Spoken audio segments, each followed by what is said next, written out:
Every little thing you think that you need.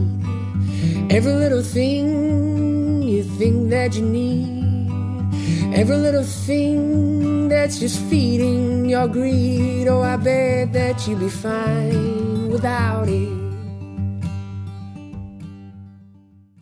Hello, everybody. Welcome to the Minimalist Podcast, where we discuss what it means to live a meaningful life with less. My name is Joshua Fields Milburn. And I'm Ryan Nicodemus. And together we are the Minimalists. Welcome to a brand new episode of our podcast. Today we're going to talk about jobs. I love Steve Jobs. Wait a minute. I read all his books last night. Did you? I watched every movie that ever had to do with Steve Jobs last night. Oh, no. What? I'm just making sure I was really well prepared for this episode. Ryan, it's the first time you ever prepared for an episode. And you prepared for the wrong episode. What are you talking about? We're going to talk about, like, vocations and what you do for, career. We're talking about Steve Jobs' vacations? Well, hey, before we jump into all the questions we're going to answer today, just real quick, we're hitting the road really soon. It's called the Less Is Now Tour. Yeah. Ryan and I are going to give an in-depth talk about minimalism in your city. We're also going to do a very... I was going to say a very live version. That's not right. It's not just live. It's very live. It's extremely live. I don't know. Sunday. I don't know why we're calling it the Less Is Now Tour. I'm telling you, we should have called it Hugfest 2017. Yeah, I mean, I took that recommendation, and it was on the list. It just didn't make it, huh? Yeah, well, it made it somewhere. Man. Into the trash can. Anyway, Ouch. actually, you know what? It's funny because when we did in 2012, we did the Holiday Happiness Tour. We were out on the road, Ryan, and we did 10 cities, coast to coast. Basically, just drove around, and it was the first time for me that I realized, like, oh wow, we can actually attract more than 2 people or 8 people to a event. And I remember the initial title for that tour was the Holiday Hugs Tour, and you're like, no, but like it somehow just hit you. You're like, Holiday Happiness Tour, and so we'll still be dishing out hugs this time around. We're gonna give an in-depth talk about minimalism. We'll do a very live version of this podcast, apparently, in front of some audiences across the U.S. and Canada and maybe elsewhere as well. We're still working on all the details, but you can find all the cities and dates and so forth, and get signed up for our email newsletter over at theminimalists.com/tour. You can stay up to date with everything we've got going on there. All right, Ryan, we're not talking about Steve Jobs today. We're going to talk about jobs. We got some questions from our audience. You want to go ahead and dive in? Let's do it. All right. Ellie from Richmond, Virginia. I'm a recent college graduate with a bachelor's in elementary ed. I was able to get a job straight out of college as a behavior therapist, and I really love what I do, and I feel like I'm really good at it and it's what I'm meant to do. The problem is money. I am budgeting, scrimping, and cutting costs by living with my fiance. But I'm still living paycheck to paycheck. It's a 30-hour-week position, which I really like, but my hours aren't guaranteed, and a recent federal regulation has cut my pay as well. I've also been consistently looking for babysitting jobs and other odd jobs, but with my hours not being consistent and changing every week, it has been hard to find anything. In short, I'm doing what I love, but I don't have enough to save, let alone consider even paying off my credit card more than the minimum. I will soon also have to start student loan payments, and then thinking even farther ahead, I want to start a family, and how am I going to support that? After 3 months of doing this, I'm starting to think that having a job I don't enjoy as much would be less stressful than worrying if I can buy groceries before my next paycheck. So I wanted to know what you guys thought and if I should find another job. All right, I'm going to try to do this without any notes here, Ryan, so I have to try to memorize Ellie's question here. But I'm like Jay-Z without writing anything down. That's what I tell all my friends, that you're like Jay-Z. Yes. Anyway, so Ellie, you have quite the predicament here, and I will tell you, you're going to want to look at this from a couple different perspectives. One is more short-term or really mid-term. What's your mid-term outlook? And it sounds to me like you've got a lot of debt. So go back and listen to our finances episode that we just published, because you're going to want to do a lot of things to get out of debt. And you're going to have to do some things that are a bit uncomfortable, whether that is delivering pizzas or driving for Uber or Lyft. You're going to have to work more than 30 hours a week to get out of debt, though. That's the first thing that I would do, is I'm going to work my butt off to make sure that I get out of debt so I can have that financial freedom, which is going to bleed over into other areas of my life too. You're going to have more time freedom then. Because is it ideal for you to work 30 hours a week? I don't know. For me, if I worked only 30 hours a week, I would go crazy. But for some people, 30 hours might be too much, especially if you're wanting to start a family. 30 hours may not be the ideal time frame for you to be working long term, but in the shorter term, you can't afford to not work more hours because you can't afford the debt that you have right now. You're living paycheck to paycheck. That's a problem. So you're broke. But that's a good indicator of something has to change. And then also, you talked about you love what you're doing, and I think that's great. And I think that you said, what was the word she used, Ryan? That she was meant to do it. I don't get bogged down in that. You weren't meant to do anything. You weren't meant to be a teacher. You weren't meant to be a yoga instructor. You weren't meant to be an astronaut. You weren't meant to be a writer. The key is, what are you passionate about, and how do you cultivate that into a passion? That's actually good news. When I say you weren't meant to do that, that means there are dozens, if not hundreds of things that she can be passionate about, Ryan. And she can find some of those things shorter term that's going to allow her to pay off those debts a little bit more quickly. What are your thoughts? Absolutely. Well, I would say first, like the one thing that really stuck out to me with her question was the credit card debt. If you haven't got rid of your credit cards already, like you cannot afford any more debt. And it's funny because I used to talk myself into this with credit card debt. How so? Well, I would have credit card debt, but then I would be like, oh, I'm going to hold on to this credit card in case I need it for an emergency so I could get myself into more debt when that emergency comes up. It doesn't matter. That situation, like hindsight does not matter. There'll always be another emergency. Everything right. becomes an emergency. And that's what gets you into debt in the first place, is you're treating everything like it's an emergency. It's an emergency card, right? Yeah. And that's a problem. Get rid of it. Or give it to your fiance and don't let him give it to you unless unless there actually is a true emergency. Because I do, like, there's somebody out there who I'm sure could, like, call in and tell us this amazing story about how a credit card saved me once. Like I had wrecked my car and I needed like $3,000. And I mean, I paid that loan off, the credit card loan, which was unbelievable interest rate. It was like 2 months it took me to pay off. 2 or 3 months, but it was like, scrounging, scrapping, ramen noodles, peanut butter and jelly diet to pay that off in 2 months. So, I mean, even me, like I've had that work, but what I'll say is, well, most emergencies aren't. Yes. And we actually have a whole essay written about that at theminimalists.com/ emergencies. Thank you, Josh. You're welcome. You always got my back on those / Yeah. but yeah, go ahead. Well, I'm just thinking, man, like short term, she needs to do some stuff. And she also needs, she said fiance, right? She has a fiance? Yes. She needs to make sure they're on the same page as well. Oh, yeah, absolutely. So he needs to contribute because you're going to be married soon, it sounds like. So your debt's going to become his debt and vice versa. So does he have debt as well? Yeah. Because if so, you need a plan that you need to agree on a plan, by the way. The two biggest things that people argue about in a marriage is sex and they argue about money, right? Yeah. And so if you don't start addressing this monster when it's a baby, it's going to hurt your marriage long term. And so you want to be able to address this now. And I know that your question is more about your career and should I go find a job that I dislike, because she said I'll feel less stressed if I find a job that I dislike. No, you won't. Not long term. You're going to feel more stressed if you're working for the next 30 years doing something that you dislike. Yeah. You have one life here.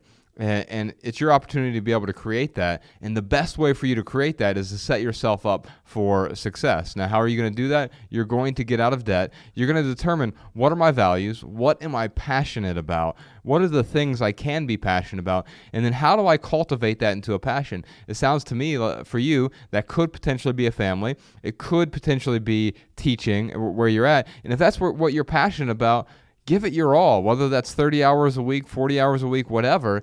But on top of that, you're going to find other things that you're passionate about. You don't necessarily have to make an income from what your hobbies might be or other things you're passionate about. Ryan is super passionate about snowboarding. He doesn't make any money from that. You don't have any sponsors, do you? No. So if there are any sponsors out there that want to sponsor me to snowboard, I can do. You should see me ollie on a snowboard. I don't know what that means, but No, I think Ellie can have the best of both worlds here. Meaning, I think she can keep her job that she loves. I know that her job, if she's out of school, there's got to be a certain time when they don't need her. So whether that's after 3 o'clock, after 4 o'clock.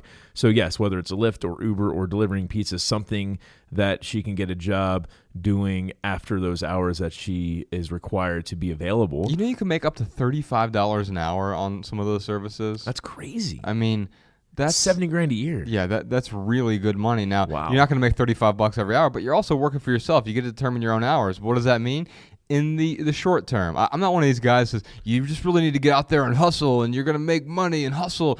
No, but you are going to have to work your butt off sometime. Yeah, and this is easier said than done. Like, I don't want to oversimplify. I mean, I know we are all about simplicity and giving, very simple advice. And it is simple advice, but it is going to take a ton of work. I could not agree more. It's simple, but it's not simplistic. Right. Meaning, all you have to do is find a way to execute your plan. But if you don't know what your plan is, and I can tell Ellie doesn't know what her plan is right now, Ryan, that's okay. Yeah. It's okay to be where you're at right now, but it's not okay to continue to not have a plan when you're moving forward. I want you to be able to develop your job, which sounds like it's a job right now. I want you to be able to develop that into a mission long term. And I don't want it to just be a career, meaning could you go somewhere else, get some sort of clerical work and do something you're not passionate about, you're not excited about. Yeah, you could have a nice career making $70,000 a year, and for some people that's okay. But I would, since we're talking about passion right now, I would love for you to do something that allows you to contribute, that allows you to be creative, that allows you to be the best version of yourself. For me, teaching in the classroom day after day would not be ideal. I teach a writing class, and I do so online, but I don't do it every single day either. I find a lot of value in doing that. That is really, you know what? That's a good point, man, because when we started the minimalists.com, we didn't sell anything for the first year, a little bit over a year. Yeah. And when we started to monetize it, it was okay. Let's write this book and publish this book ourselves. Right. Which when we did that, we could do only ebooks at the time. It just happened to fall in place a year after we were able to start doing print books. Right. But my point is we kind of layered stuff to supplement our income. It was okay, either we go get regular jobs, we go be baristas or whatever it may be, or we try to figure out a few different ways to make some income. So with the writing class, with my mentoring program, like you, man, I could not mentor every single day. I love mentoring, I love helping people, but thinking about doing that for 8 hours a day every single day, I don't think it would work. Oof, yeah. So you would do it if you had to do it. If you had a bunch of debt or something, and absolutely, it as a short-term solution. It would solution. be a temporary solution, yeah. Exactly. So that's you bring up an interesting point here. So it's okay to do stuff for free. Now, I would say if you're in debt, you do want to do something that you're going to get paid for. But if you're trying to build a business or become an entrepreneur or something like that, the vast majority of what you and I do, Ryan, is free. We've done hundreds of free events. Not all of our events are free now, but this podcast, you don't have to pay us anything. We don't even do advertisements.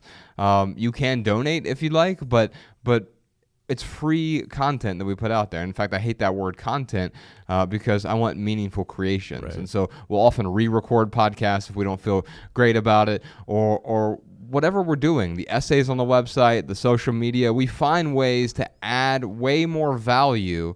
So if you want to make, well, let's say here with Ellie, if she needs to make $100,000 this year, well, then you're going to have to find a way to add $400,000 worth of value.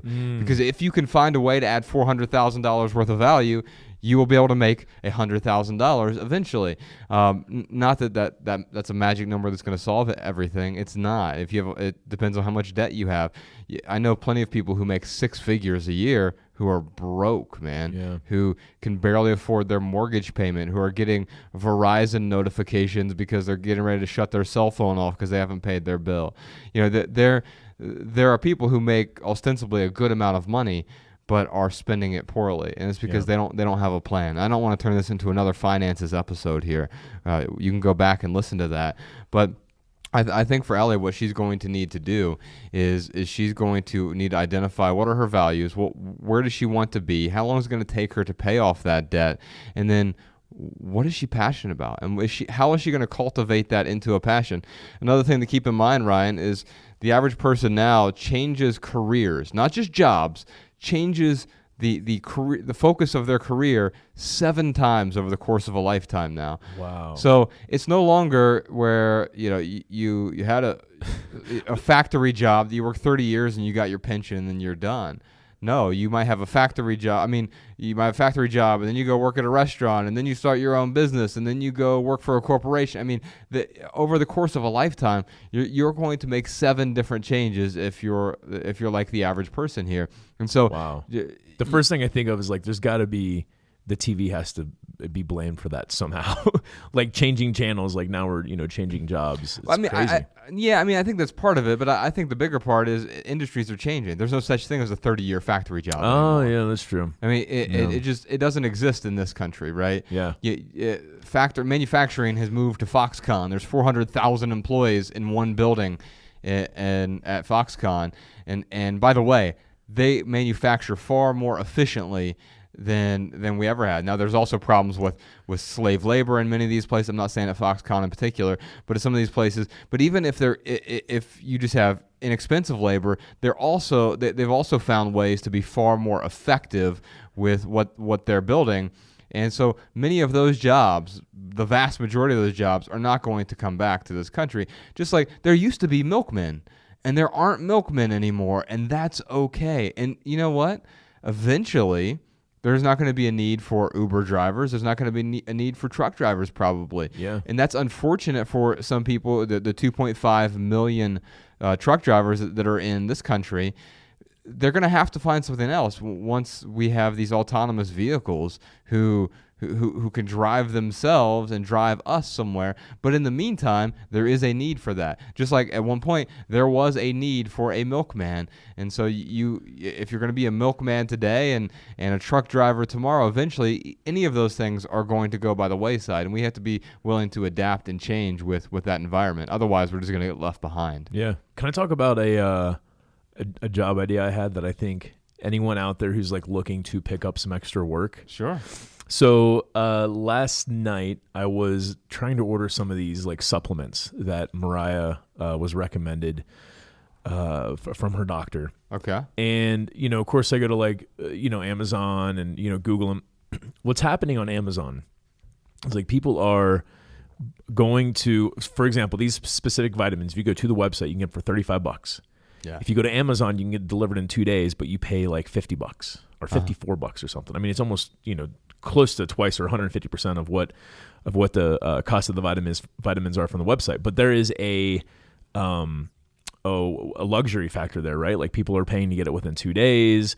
They might be out of stock on the website, but they have it on stock on Amazon. Mm-hmm. But I was like, holy cow! Like there are just people who they do most of their shopping on Amazon. Mm-hmm.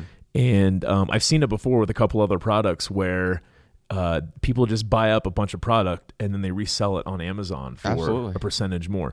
So, I mean, this isn't something that is for everyone. It's not something I'm certainly not going to dive into, but I was like, wow, this is genius. Like if I was really looking to make a couple $100 extra a month, this is not a terrible way to go about it. But I'm just throwing that out there. I mean, maybe that's a really stupid idea. I don't know, man. But if you're willing to do that, a couple $100 is a really low bar. You're talking tens of thousands of dollars. You can do. I mean, there's drop shipping. Of course. Out there now. Yeah, I'm just trying to be reasonable. Like, so I want to be unreasonable though. I really do, because someone like Ellie, I want her to get unreasonable right now. I want her to do a bunch of unreasonable stuff to get out of debt.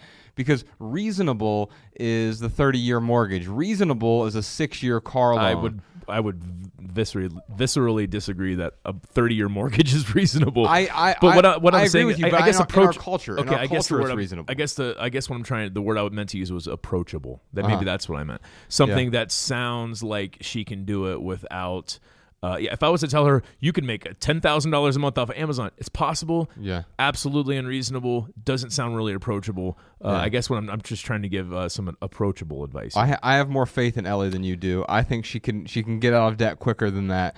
And what I'm saying here is I do want you to, if something sounds unapproachable, then what I want to see is, well, how can I approach it? And I want her to have the confidence to know that, you know what, you can get out of debt. That's so funny because usually you're the baby steps guy, and I'm like the packing party guy. Yeah. but I mean, with respect to this stuff, I've seen it happen, man. And yeah, me too. I was talking to a friend about this past weekend about I have an unhealthy, or I'm sorry, a healthy delusion. I am healthfully delusional with respect to, you can drop me into any city with just the clothes on my back and nothing else. You hear that, TV producers? And here's a TV idea. No, it's not something I want to do, but if I had to do it, I could make six figures in a year without a problem.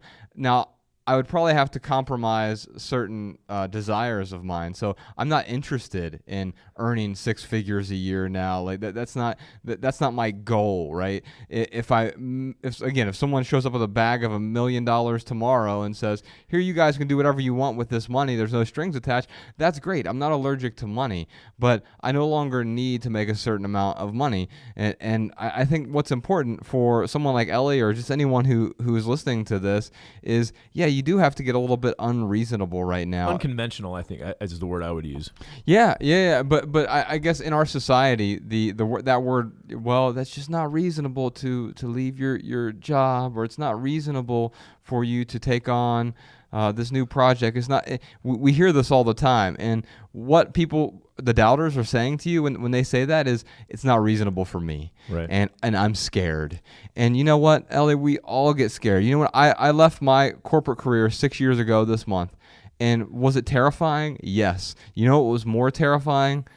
Looking 30 years down the road and seeing that version of myself, and realizing if I worked really, really hard for the next 10, 20, 30 plus years, I could become a C-level executive and be somewhat as unhappy as those people were. And to me, that seems even more unreasonable. And so I realized I needed to go in a different direction, even though it was scary, because what was even more scary was staying along that status quo. So hopefully, Ellie, for you, what's more scary is that debt. What's more scary is not making the change. And what's more scary is not having that job that she loves. Yes, exactly. Yeah, because long term, I want you to take back control. Now, it's weird because we hear this, Ryan, like, well, you get that job security. And I remember when I left, someone said, yeah, but you had health insurance and you're walking away from that, all that security. Well, here's the weird thing, because a few years later, what happened? The company that we work for, at least the division that we work for, got bought by a different company. And all the stores, not all of them, but the vast majority of them closed. And we would have either been out of a job or our lives would have been changed radically. And so I think this idea of job security, especially in today's environment, today's climate, it is a total misnomer. And we've been told there's security. I'd rather bet on myself, though. That's real security, and setting myself up for success. Now, does that mean that I'm telling Ellie or everyone else they need to be an entrepreneur and start their own business? No, not necessarily. I mean, if you want to try it, I think that's great, and I commend you for it. But what you do want to do is improve your skills to the point where you're marketable, where you're adding so much value to the company that you're working for that there's no question as to whether or not you're going to have a position there or somewhere else, because you've found a way to create so much value for the other people who are there. Good luck, Ellie. We know you can do it. Whether you take the baby steps or whether you go after $10,000 a month, I know you can do it. Or whether you fall somewhere in between there, you got it, Ellie. I'd love to send her a copy of our book, Everything That Remains. It's our story of walking away from the corporate world and to pursue something that was a lot more meaningful for us. It's a memoir about that 5-year transition. So Sean, if you could reach out to her, give her the book version of that, or it's also out on audiobook now. So if you have an Audible download code, maybe you could send that over to her if she'd prefer that. Our next question is from Ross. Ross is in Wisconsin. I still have my my high school my high school diploma, the actual physical diploma, and I also have my little portfolio thing that that my college degree came in as well. I have never ever had to use or physically present those things to an employer or a job, and they've just been sitting there on my shelf looking pretty for so many years now. That's it's kind of a tough call. Should I keep them? Should I get rid of them? Does it really, I mean, they have a little bit of sentimental value, but I'm not completely attached to them. But yeah, I've never had to use them or show them to anybody, so that's why I'm wondering. What should you do, Ryan? I threw mine out. I mean, I scanned them, but I threw mine out, and I've never had to present them. I mean, maybe one day, like, I'll be applying for CEO of some nonprofit organization, and they may ask for it, and I'll, give them a scan copy, and maybe they'll be like, no, this isn't acceptable. Then I just go back to my university and ask them for my records. Like, it's not hard to prove where you went to school. I don't know. What do you say, man? I would just ask, why are you struggling with it? Yeah, letting go of it, right? Yeah. Because it's clearly you're not getting any value from it, and it seems to me that he may be struggling with it because there is this perceived value, right? Yeah. We talked about this a few episodes ago. It's got that nice leather holder, right? and it's we try to make a distinction between what you and I call the higher order values, like the health, relationships, passion, growth, contribution, and then the core values, things like freedom and autonomy, and we can expand on that in a different episode. But and then these more minor values as well, the things that add value to your life, and then there's this imagined value, right? So this is what perceived value, Cal Newport calls an imagined value, and that's not a real value at all. It's you are pretending. It's like it's imaginary. It's an imaginary friend. It's not a real friend. It's like a lucky rabbit's foot. Yeah. You're pretending that you get something from that, and I think that's what's true with this. Now, for some people, they may get some sort of benefit from displaying, especially doctors in the doctor's office. They have that, whatever. It's not necessary. I've never gone to a doctor and said, well, my interaction wasn't great here, but at least he's from Harvard. Yeah. No, I mean, I have a naturopath here in Missoula. I have a medical doctor in Missoula. I couldn't tell you which school either one of them went to. Yeah, I've seen some cool displays, though, of diplomas, or like same thing with wedding dresses. Like, I'd rather see it displayed and like make it art.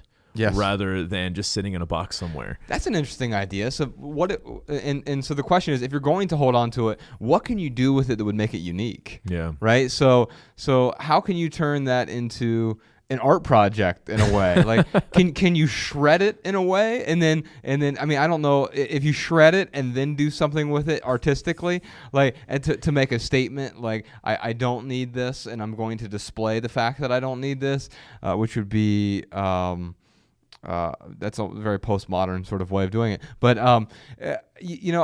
what I would do personally is I would do what Ryan did. I would scan it. You can check out. We did a scanning party at theminimalists.com/scanning. You can scan all your photos, scan all your important paperwork, and so forth. But if you don't need to display it, if you don't feel the need to display it, then I would certainly scan it and get rid of it. If you feel the need that you're getting some sort of real value from that, it's serving a minor value in your life. It's bringing you joy in some way. I'm not going to tell you to get rid of something that brings you joy. You have to be honest with yourself at this point. But you know what? The piece of paper itself is a representation of the work that you put in. It's not the work itself. The actions are not in that piece of paper. The value is not actually in that piece of paper.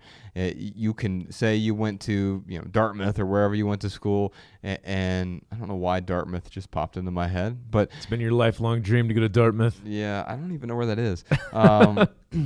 Wait, Dartmouth County.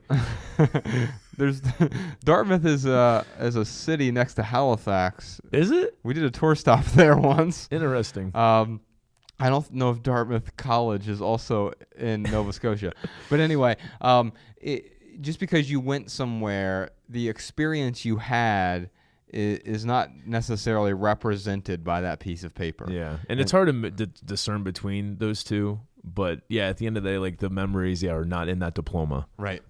Yeah. All right. Our next question is from whom, Ryan? We are going to hear from Marinella from St. Pete Beach, Florida. Oh, nice. I had a question about joining businesses that seem like a pyramid scheme, but you're not quite sure if they are. I'm currently debt-free, living with my girlfriend who's got some debt, and I was thinking of ways to maybe make some extra money to help her out and get us both into the place where we want to be.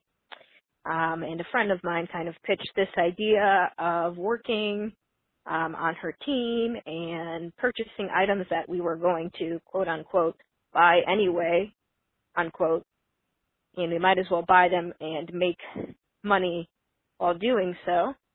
And I was just wondering about how safe these type of businesses are, and if there is actual safe money to be made, and if it's an ethical business to get into.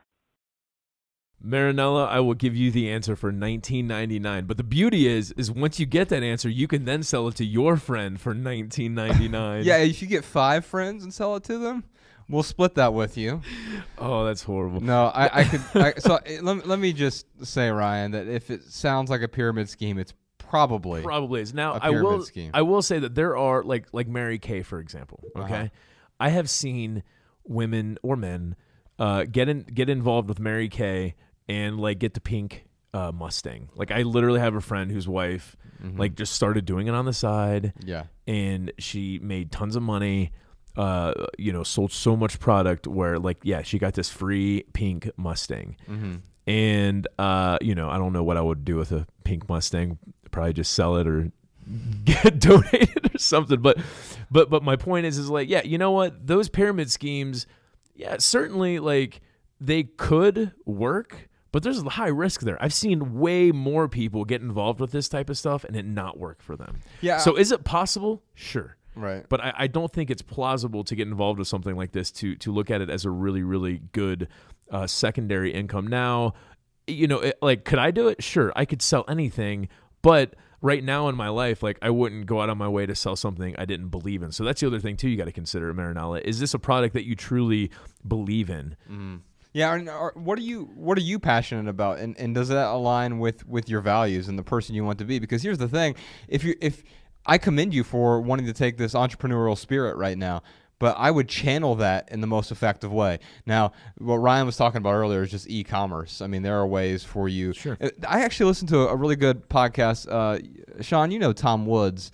He did a bonus episode this past weekend. Let me see if I can find it. We'll put a link to it in the show notes, actually, where he had an e-commerce guy on there who actually he was a big vice president, senior vice president at LabCorp, one of the largest medical corporations. It's a $5 billion company, right? So he walked away from that because he was freaking miserable. Like he was like, I'm working and I have financial freedom, but I don't have time freedom. I don't have mobility freedom.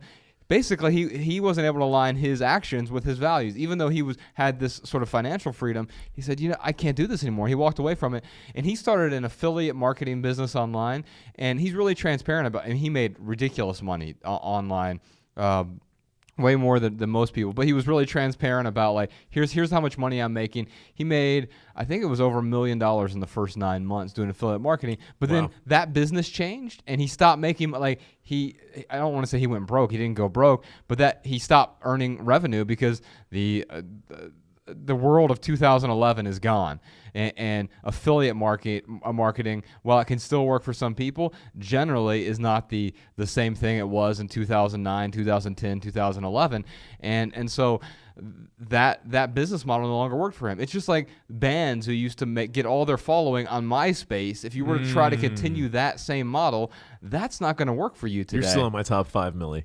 Thank you. No it was problem. Top 8, right? Well, you could change it. I think you can make it top 5, top 8. Oh, You could really? display however many. Yeah. It was just Tom in my top 8. I hate Tom. Anyway, but of course, if you adapt with the times, and you were a band back then who shifted over and then said, okay, I'm going to shift from MySpace to Facebook or Twitter and now Instagram and Snapchat, or you're starting your own website and doing your own thing. If you adapt with the times, like this guy did, I'm really sorry that I'm blanking on his name. All right, so his name is Steve Clayton, and the episode, we'll put a link to this in the show notes.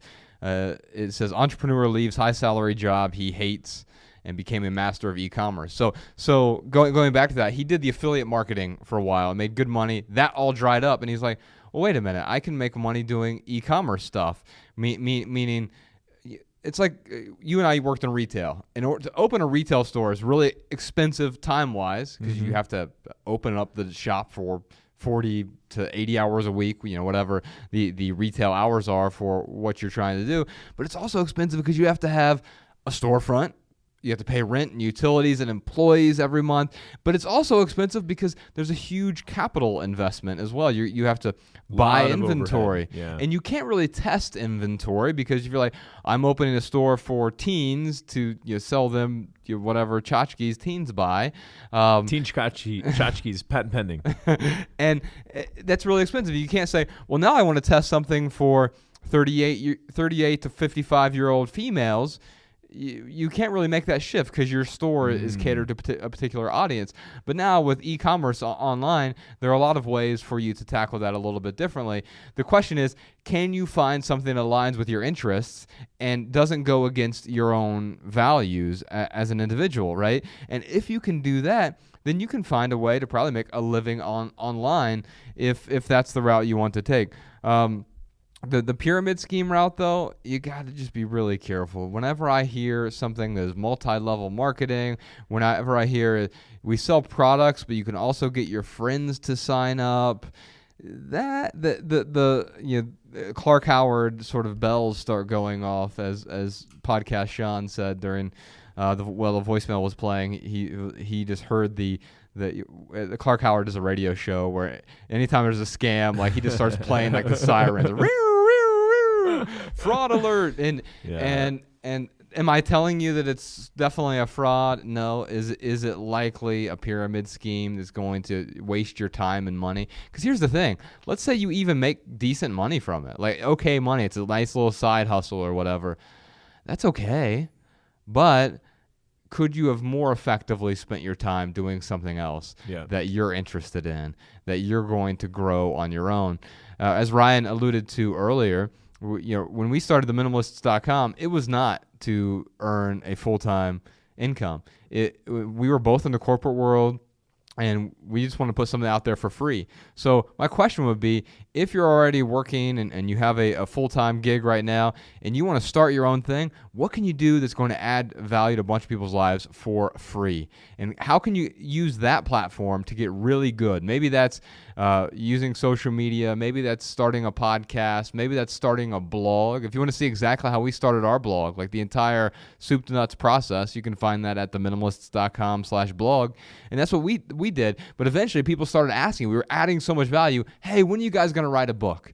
And then several years later, hey, when are you guys going to come to our city? And then after that, when are you going to start a podcast? Hey, are you going to do any video stuff? And we did the documentary Minimalism. People started asking for it. So how do you know what business to go into? People are going to start asking you if you're adding value to their lives. And so when people start asking you for something, then you know that maybe that's an ideal business idea or business venture. Anything else to add here for our pyramid scheme? No, I would just tell her to go with her gut. Yeah, and find a way for that gut and the intellect to align. Yeah. And I think you'll be in a really good space moving forward if you're willing to do that.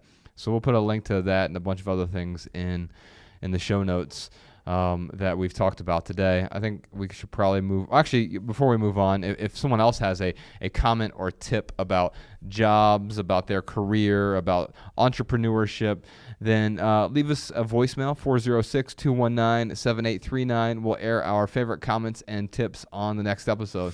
All right. You know what time it is, Millie. Let's do it. It's time for the hashtag Ask the Minimalist Lightning Round, where we answer questions from social media. We are on Twitter and Instagram at The Minimalists and Facebook.com/The Minimalists. During the lightning round, this is where Ryan and I do our best to answer each question, which is a short, shareable, less than 140-character response. We also put the text to these minimal maxims in the show notes so you can copy and paste and share our answers on social media if you'd like. Someone actually did that yesterday with my quote on Twitter. I was so honored. Man, thousands of people have been doing it with my quotes. I know. I could just be like you, Millie. All right, where's our first question from? It's from Jay. Can any job be suitable for a minimalist? I mean, I struggled with this, with giving a pithy answer for this one, but I came back to it, and here is the pithy answer that I wrote down.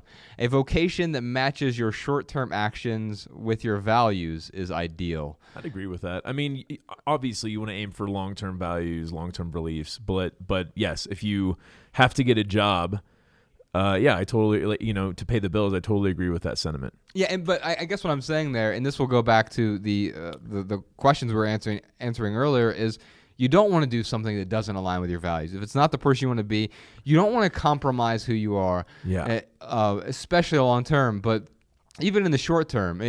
Think of, would you rob a bank to pay off your debt? No. No, even if you knew you weren't going to get caught, Ryan, would you rob a bank to pay off your debt? No, because it's not aligning with your values. And I think the same is true with any other endeavor that we choose to embark on. If it's not, just because something's not immoral doesn't mean that it's right for you. And just because something is not right for you doesn't mean it's not right for someone else. So on this podcast, we refuse to do advertisements. I personally dislike advertisements. I think they suck. I think there's some people who can do it well. Sure. Joe Rogan stands out to me because he's a comedian and it's really funny. Love it. Yeah, those are my favorite advertisements on any podcast. Well, he makes fun of his advertisers in a way that's endearing. He's not tearing them down. He's building them up through what we call complissalts. They're insults / compliments / assaults sometimes. And he does a good job. But then I see someone like Tim Ferriss, whose podcast I absolutely love, but I hate his advertisements. And it goes back to what Derek Sivers talks about. You don't want to put a Coke machine in the monastery. And so I'm not willing to do that because it's against my personal values. I wouldn't feel good about it personally. There are other people who are great with advertising. And they in fact, some of you, if you become an influencer on social media, I saw Jeremy Piven recently on social media. He did an avocado advertisement. And I'm like, I wouldn't do advertisement. If I had to advertise for one thing, it was avocados made in Mexico, I would actually consider doing that. Just because I love avocados, man. I believe I've quoted you as saying before you would replace your blood with guacamole if possible. No, I could totally see you doing an avocado. I've tried. I've recently been getting glutathione IVs, and I've asked Dr. DeLilly if she would be willing to put guacamole in with the glutathione, but she has not been willing to do it. She doesn't recommend that? No. What would you tell Jay? I would say it doesn't matter what you do for a living. What matters most is living a life that aligns with your values and beliefs. So it's not just having a job that aligns with your values and beliefs. That's part of it. But does that job fit well with your entire life? Meaning, you may have this amazing job that you really, really love, but if you don't have time to spend with your wife and kids, well, how awesome is that job? So no, I don't think it really matters as long as you're living a life that aligns with your values and beliefs. Yeah, I agree. Our next question is from Ryan Self. I swear I didn't do this. Is this Ryan himself? Could someone work 60 hours a week and still have their priorities straight? Yeah, so my short answer to this is, what are your priorities? There are 168 hours in a week. Plan accordingly. Yeah, I couldn't agree more with that, man. I mean, it's like, even if you're working 100 hours a week, which is, just sounds like a nightmare to me. I'm sure there are people out there who do that, and somehow they're able to still keep their priorities straight. Yeah, and it's because they have the right priorities for that lifestyle. Yeah. And there are some lifestyles that wouldn't allow someone. I was just talking to Sean about this before you got here. Gary Vaynerchuk. Yeah. He does like a daily. I mean, it's unbelievable. He does 1 or 2 podcasts a day, every day. A lot of it's just him ranting. He'll be in a backseat of an Uber or something. He'll just turn on his phone and start ranting for 10 minutes. Or he'll hop on Twitter and do a 10-minute Q&A session or whatever it may be. But he also runs a company with 650 employees. And he works from the time he wakes up, probably sleeps 4 hours a night, is working 18 to 20 hours a day, every day pretty much. That aligns with the person he wants to be. That wouldn't be ideal for everyone. But you know what? If he worked 8 hours a day, I think he'd probably be miserable, and that wouldn't align with the person he wants to be. So maybe to go back to Ryan Self's question here, I think if Gary V worked only 60 hours a week, he'd probably be miserable. He wouldn't feel contented by what he was doing. Yeah. And so the question has to do more with what are your priorities, and then plan your 160 hours a week around that. And I think you'll have a much more balanced life. It's not work-life balance. It's just an overall balanced life based on what your priorities are. Yeah, I would just say our priorities are what we do, not what we say they are. So, at the end of the day, if you're working 60 hours a week and you're saying that your health is your priorities, but you find yourself eating fast food and takeout all the time because you don't have time to make your own meals and eat healthy, and you use that as an excuse, well, then, yeah, 60 hours is probably too much. But going back to what you were saying, Josh, to each their own, just plan accordingly. Yeah, I think that's good, man, because so often we say, well, yeah, my health is my priority. My family's my priority. This is my priority. I say, take a look at your day. Mm-hmm. Show me your calendar, and I'll show you your priorities. Amen.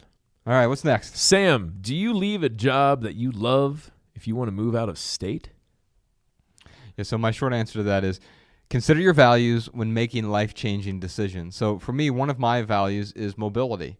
Another one of my values is autonomy. Sean and I were also talking about this beforehand, and that feeling of being untethered to a location, to anything. The ability to walk away from just about anything is really important to me. And so I will consider those decisions when making life-changing decisions. I'll consider what are my desires? Who's the person I want to become here?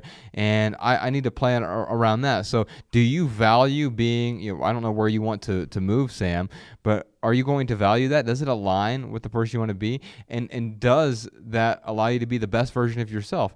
If so, yes, leave the job you love to move out of state. If it's going to be a net positive for you. Yeah. If it's not going to be a net positive, then why would you do that? Because you can find another job that you love somewhere else. You may not be able to find the place that you love where you are currently. Yeah. No, I would love to move to Ireland. It's beautiful over there. Got a lot of friends, great food. I mean, it's awesome. But at the end of the day, I can go visit Ireland. I don't have to live there. So, I mean, that's, I guess, would be my first recommendation, Sam, is consider, instead of making this life-changing thing, is how can you get to the place you want to be more? Instead of getting there once every 2 years, how can you get there once a year? How can you get there twice a year? My short, pithy answer is this: home is where you find the most support. And that is certainly true for me. No matter where I'm at, as long as I have a lot of support around me, then it feels like home to me. I remember we were on tour. We did that 100-city tour in 2014, and we were just in your Toyota Corolla driving from city to city to city. And I remember at one point we stayed in a lot of readers' houses on their couches and stuff. We also stayed at a lot of Hilton Garden Inns, and that in a weird way began starting to feel like home, because they're all the same, right? You go and it's just it's a decent 3-star hotel, right? It's not like some sort of luxury place. It's just a decent. We little knew exactly hotel. what to expect. It was the same experience every single time. Yeah, but I remember this quote. You and it was almost like an accidental joke. You said, "Home is where the car is," because we weren't sure what city we were in. Sometimes we'd wake up in Jackson, Mississippi, and the next day we had to be in Birmingham, Alabama, or we'd wake up in Regina, Saskatchewan, and we need to be in Saskatoon the next morning. And as long as we were there, we found support.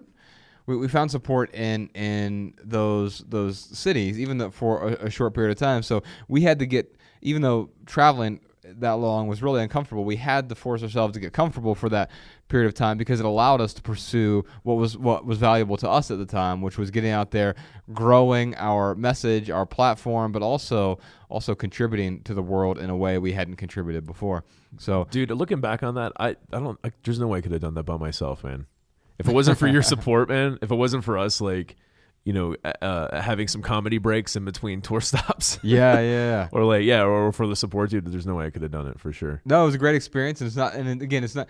So you often need to make sure there's a light at the end of the tunnel, and even when it's far down that tunnel. I remember we were in the fourth city. We were in Orlando. it was January, and I'm like, oh my God, Ryan, what have we got ourselves into? We have 96 tour stops left this and year. in fact, it ended up being more than that because we did 119 events because a lot of those sold out, and we had to do double headers and stuff. And I say sold out; they were all free events, so like they just filled up, and we just had to do double headers. And so it was a difficult year, especially like, oh my gosh, we have 96 cities, but it wasn't.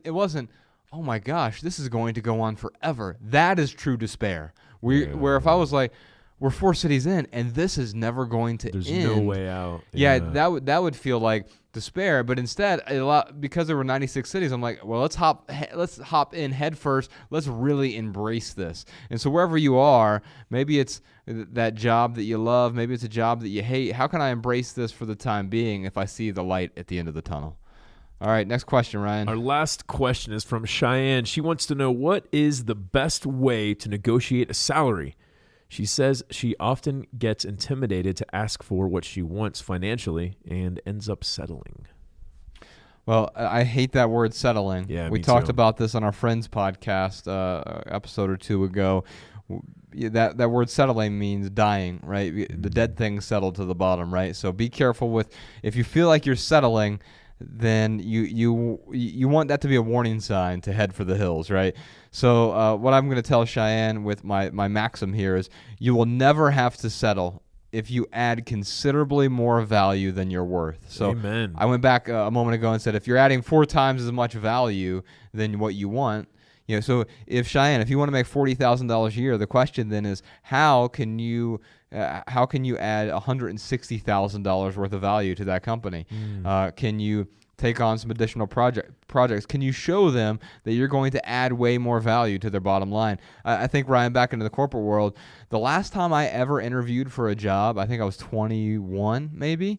I never had to interview for another job after that because I went out of my way to add so much value. As anytime a promotion came up, they gave it, that they were eager to give me that promotion because they knew I was going to add more value for that position than what I was commanding in terms of a salary. At one point I was managing multi-millions of dollars worth of stores and certainly not making that much money. And the corporate, I made a couple $100,000 in the corporate world per year at the high end, but was adding considerably more value than that. And so I knew that if I was able to add more value than I was worth, those people would be eager to give me what I wanted. Absolutely. My simple answer would be this: if you don't ask, you'll never know. Cheyenne, at the end of the day, if you are, offered a 10% raise, I'm just throwing numbers out here for an example. If you're offered a 10% raise, it's perfectly appropriate to go back and say, here's what I've done up to this point, and I feel like 20% would be more of a fair raise. And they may come back and say, you know what, 20% is not good. We're going to give you 15%. Right. But at least you are throwing it out there, and you have the data to back up what you're asking for. Like that is that's the best advice I can give you. I mean, I cannot tell you how many times I had employees or just friends or whatever. The advice I would give them is exactly that. If you don't ask, you're not going to know. And they would take that and they would just simply, for our sales guide, they would just simply ask, like, oh, can I sell you this or could I sell you that? Mm-hmm. And yes, like all of a sudden their sales are boosting, 20% just because they're asking. So Cheyenne, don't get scared to ask. It's totally appropriate to ask as long as, again, you have the data to kind of support what you want. And you approach it in a nice way. Yeah, I think that's important, Ryan, is knowing how much you're worth, right? Yeah. Because you might want to make $500,000 a year, Cheyenne, but if you're not worth that, then A, how do you become worth that? it's a lot of money, but and then B, like, know what your worth is, and if you're not worth what you want, how do you create that worth? I can also think of a lot of the jobs I was in, Ryan. I would ask for less salary and higher bonuses or higher commission structures. Yeah. Especially when I became a director of operations, and the salary was, it was over six figures, and what I negotiated was a fixed salary that was under six figures with really high bonuses. Yeah. Because I was investing in myself, I was gambling on myself, and knowing that if I'm willing to make the changes necessary, then I'm going to be okay. But it's putting on my shoulders, right? And if you do that, if you show your worth, then it's going to be a win for you. It's going to be a win for your company, and everyone's going to feel better about that agreement, that arrangement that you have. All right, well, let's move on to our added value portion of the show. This is where we each recommend something that has added value to our lives recently. I will start, Ryan. I got a bunch of things here. Where do I start? There's a new podcast that just came out. It is called Missing Richard Simmons. Oh, I know. I hear he's like disappeared, and he did 3 years ago. Last month, I think he disappeared, and he no one really knows why. He was teaching a class every week still, even though he's wildly famous, whatever. He was still teaching a $12 a class in Beverly Hills, trying to help people. All of a sudden, he just went missing. And so it's an investigative journalist approach toward finding Richard Simmons. And man, I found a lot of value in that so far. Actually, I'm going to save some of these other ones for our next podcast. Nice. But what else you got? Well, I always hate like recommending people to like spend their money on stuff, but like I get this stuff, and it really adds a lot of value to my life. It's called Immunical Platinum, and I know this is like sounds like such a cheesy advertisement. I'm not getting paid to say this. It's just like a high concentrated like protein, and then there's some like creatine with that specific type of Immunical. What kind of protein is it? It's I think it's whey protein, maybe. Okay. I'd have to look it up and see. But what I'll tell you, Meryl, our Josh and I's massage therapist, yes, she recommended this to me for faster recovery time for working out. Mm-hmm. And I do notice, whether it's placebo or not, like I do notice a significant increase in recovery time, like by a day or two or something. Usually like yesterday I hit it really hard. Mm-hmm. Hit it really hard on the bench presses, man. And typically like I would be hurting until the end of the week. Yeah. And but there's a lot of other things I do too. Like there's amino acids that I take. I also do like a little bit of juice. So he's juicing. Yeah. You hear that? Jose Canseco over here. Not that type of juice. But I was wondering why you're hitting so many home runs this year. It's expensive stuff. So I'm just going to throw that out there. But if you're somebody who's like in the gym a lot, I mean, this is a supplement I take that I don't know if it's placebo or not, man. But even if it is placebo, it still works, Yeah. So yeah, that's my reco. But yeah, no pressure to, if you don't work out, then there's no reason for you to go out and check I that couldn't take out. it. Like I can't do whey, I can't do dairy at all, even whey protein, even butter messes with me. Let me just look it up here and see exactly what kind of protein it is. It's creatine, minerals added. It doesn't really say here on the top. I'd have to dig into it a little bit more. But all right. Anyway, yeah, I'll look. I'll let you know if it is whey or not. I'm sure it's not bone broth protein. I can't. Yeah, any sort of. I can do bone broth without a problem, but there are certain proteins that just mess with my stomach. I've a very fragile stomach. Anyway, let's move on to right here, right now. This is where we talk about what's going on in the lives of the minimalists. I mentioned this, but let's mention it one more time. The Less Is Now tour. Find all the tour stops and dates over at theminimalists.com/tour. Also, I did a extensive, I think it was 2-part interview with our friends over at Evernote recently, and it's over on their blog. We'll put a link to it in the show notes. I really liked, and I'm mentioning this for this episode in particular because I talked a lot about passion and creativity and jobs and work and what we do and how we can walk away from one side of that creative life into something that we feel a lot more fulfilled by. What else here? advertisements suck. Oh, but you can support the podcast by donating or reviewing. So if you want to donate anything to this, to the Minimalist podcast, you can go to theminimalists.com/donate. And or you could review on iTunes. Leave us a 5-star review. That really helps us reach a lot more people because it puts it in more people's recommended podcast feeds. Oh, and so many people, we talked about this briefly, Ryan. We talked about on the clothing podcast, the bag that I use that literally thousands of people have asked about from the documentary. It's made by a guy named Malcolm Fontier, and they've been out of business. His company's been out of business since 2012. Well, he's thinking about bringing it back, and so if you want him to notify you of that, we'll put a link to it in the show notes. You can go to his website, sign up for this contact form, and if he decides to put that bag back out in a limited amount.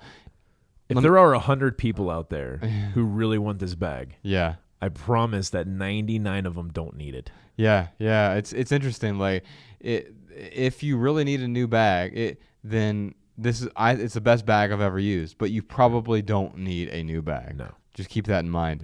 Yeah. But if you're interested in that, we'll put a link to the Malcolm Fontier bag in the show notes. I did a little post over on Facebook to let people know about that. You got anything else, Ryan? I do. I have these tasty voicemail comments and tips from our listeners.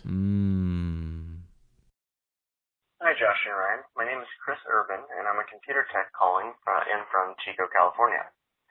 I was listening to your organizing episode and wanted to give a tip to Tanya, who called in wanting to sort her digital files. You guys mentioned cloud storage as an option, which is great for some. I personally dislike cloud storage because I never want to risk my personal privacy if there was a security issue with the cloud service. I'll be sorting my own digital files this month, and will be doing it with 2 hard drives, which will be the same model and size, and will be in RAID 1. Without going into too much detail, RAID 1 is a way to set up hard drives to be mirror images of each other. Every time a file is added to one, it goes to the other also. It appears as one drive in the operating system. If one drive fails, the other will still have the data. It's a great way to back up important data and avoid the cloud. I realize this sounds very complicated, but it really isn't. Search online for how to set up RAID 1, and I am sure you will find plenty of guides. Hopefully this helps. Hi guys, my name is Jennifer, and as I am leaving this comment, I'm realizing this is from January 26, 2016, not 2017. It's the education episode. But I'll go ahead and leave my comments anyways. It was a girl talking about wanting to be a tattoo artist, and ironically, I also I wanted to be a tattoo artist. I went through an apprenticeship and for over a year, and I tattooed for 5 years after that. A lot of people stay with it, and inherently they kind of have to, because they end up, at least here in Texas, they end up getting tattoos that prevents them from getting any other type of job. Outside of, I don't know, hairstylist or a barista, kind of the nature of it. But things are changing now, and you can, expand outside of there. But I wanted to tell her, which I know this is over a year old now, that become a rock star kind of look to it. And as being a tattoo artist, and now I no longer am. I stopped tattooing because the hours got too difficult for me. I wasn't happy. I loved the actual art of tattooing, but everything that kind of inherently comes along with it, the hours and the no benefits, at least in most states, you don't have any kind of health insurance or anything, and being away from my family and having to work on the weekends, this all just started to pile up, and it took away all of the passion. So I just really, in closing, wanted to make sure that, especially her, but anyone, when you look at a career from the outside, just to really get a good look at the inside and talk to people that have done that or been there before you really jump in, because there could be other things, maybe those things won't affect her, but as I grew in life and I wanted to start a family, that lifestyle, that career was no longer going to work for me. Hi, my name is Erin, and I live in Salt Lake City. During the clothing episode, you touched a lot on intentional purchasing, and I had a tip I've been using lately that I hope can help other listeners express intentionality when they need to buy things. So what I do is I keep a note on my phone of questions that I have to look at and answer before I purchase something, and it can be anything from groceries to clothing. And you could come up with whatever questions work for you, but here are mine as an example. So the first one is, and hopefully it's a podcast favorite, does this add value to my life? The second one, can I afford it? The third, can something else do the same job or substitute well enough? So hopefully it forces me to be a little bit creative and see if I can find something already that will work. Fourth, will I use it frequently enough to warrant buying it? So it helps me consider if it's something that maybe I can borrow or rent instead. The fifth, can I buy it used if I do need to buy it? And then the sixth, does it fall in line with my principles? So for instance, I'm a vegan for ethical reasons. So when I buy food, I choose to buy plant-based food. If it's clothing, it's something that I hopefully can find sustainably produced and that will last me a long time. Or if it has any type of packaging that hopefully it's recyclable. And then lastly, which kind of ties back to the first one, do I need it or do I just want it? And if it's something I just want, then it needs to go back on the shelf.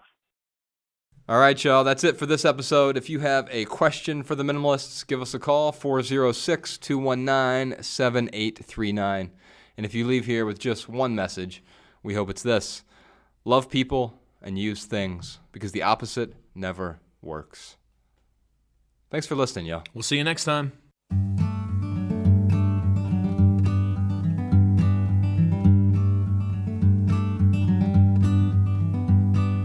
Every little thing you think that you need, every little thing you think that you need, every little thing that's just feeding your greed. Oh, I bet that you'd be fine without it. Every little thing that you gotta have, every little thing that you gotta have, you gotta reach for and you gotta grab. Oh, I bet that you'd be fine without it. So tear your eyes away, or tear your